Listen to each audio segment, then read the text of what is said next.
I suggest you check the facts, madame, because if you find this insulting, then, you know, maybe there's something wrong with your church. So getting back to Jim, whose last name I can't remember off the top of my head. You know, so the 911 dispatcher considers his threat to be a death threat against me. That's how she treats it. And so she decided to pass it on to the police. And, you know, so the police came and took a report. Jim initially denied having said what he did in fact say.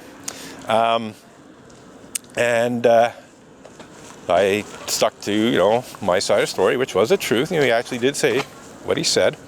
And the police filled out a report.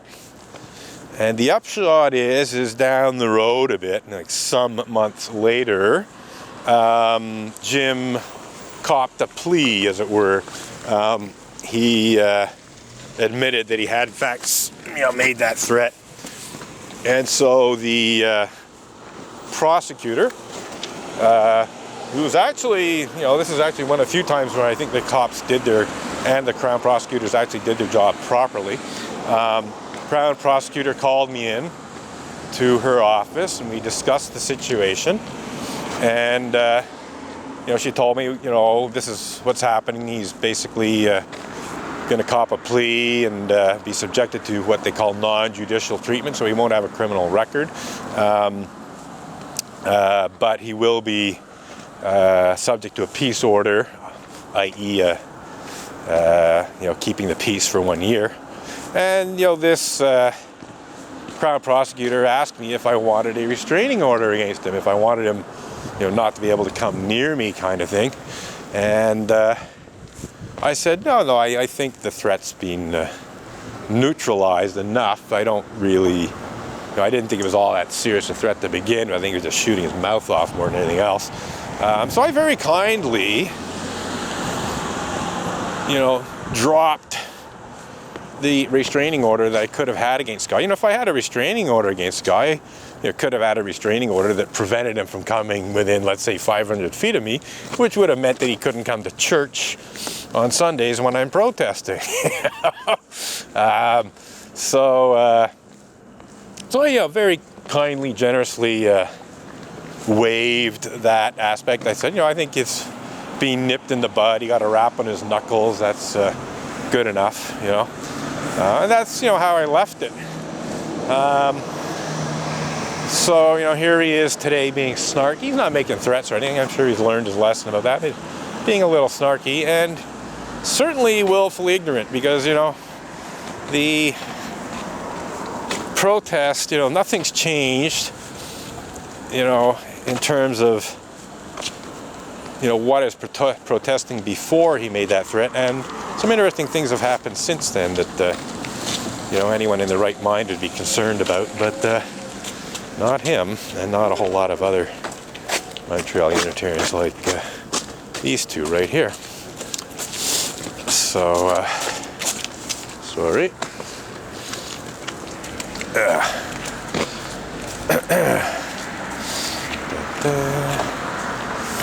we got Harvey Shepherd going into the church and another guy whose name off the top of my head I either don't know or I don't remember.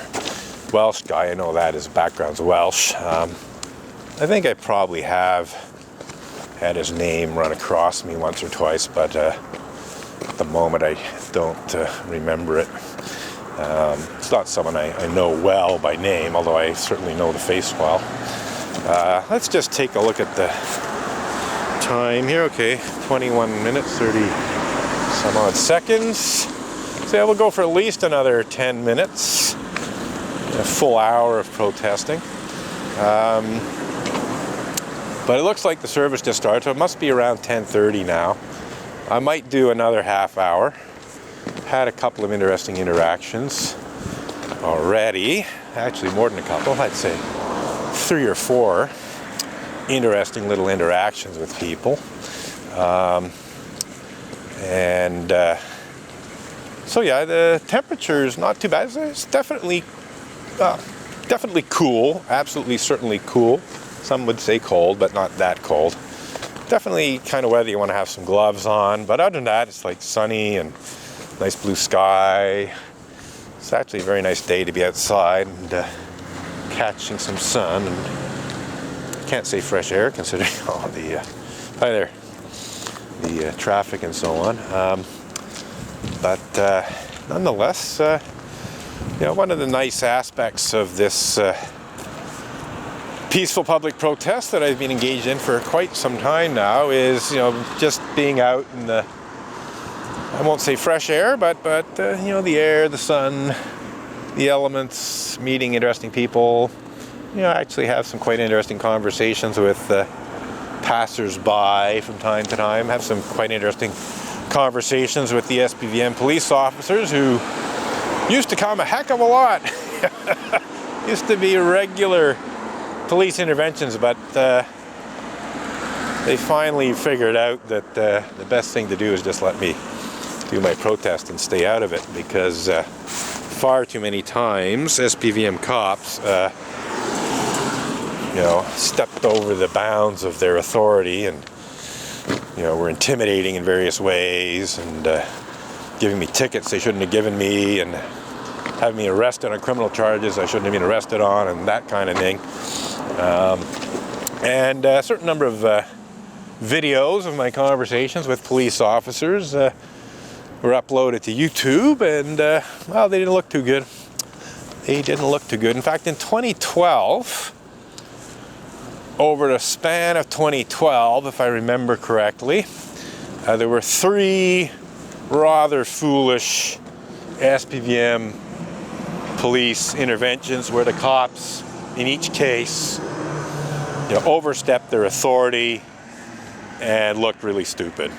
And those videos went up in 2012, and that, after it took a while, but by 2013 there were fairly few police interventions, and if I remember correctly, the police were more careful what they said and did.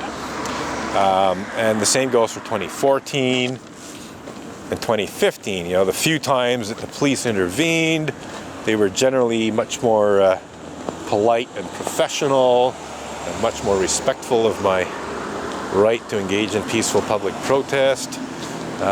So generally, I think they learned to respect my rights, partly as a result of the embarrassing videos that went up of when police officers did not respect my rights and looked stupid and foolish and abusive and so on. Mostly just stupid, actually. I mean, they weren't méchants necessarily. They weren't nasty or overly intimidating. Threatening with tickets they shouldn't be threatening me with and that. But the main thing is in every case in 2012, the police, the very first thing that happened is they demanded that I leave the area. They basically said I had to go, and essentially, we're trying to put an end to my protest. And so each time I questioned that, why do I have to go? Because as far as I'm concerned, I didn't have to go. As far as I'm concerned, I had every right to protest, and even a social responsibility to protest. And they always came back with ludicrous responses. I should say, actually, that on one of the occasions of the 3, I was leaving anyway. An unhappy man with a grudge?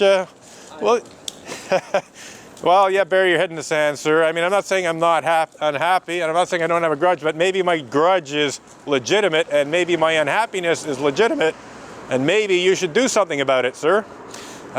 Instead of burying your head in the sand and pretending that this is not a legitimate protest against serious problems within your church, both locally and internationally, sir.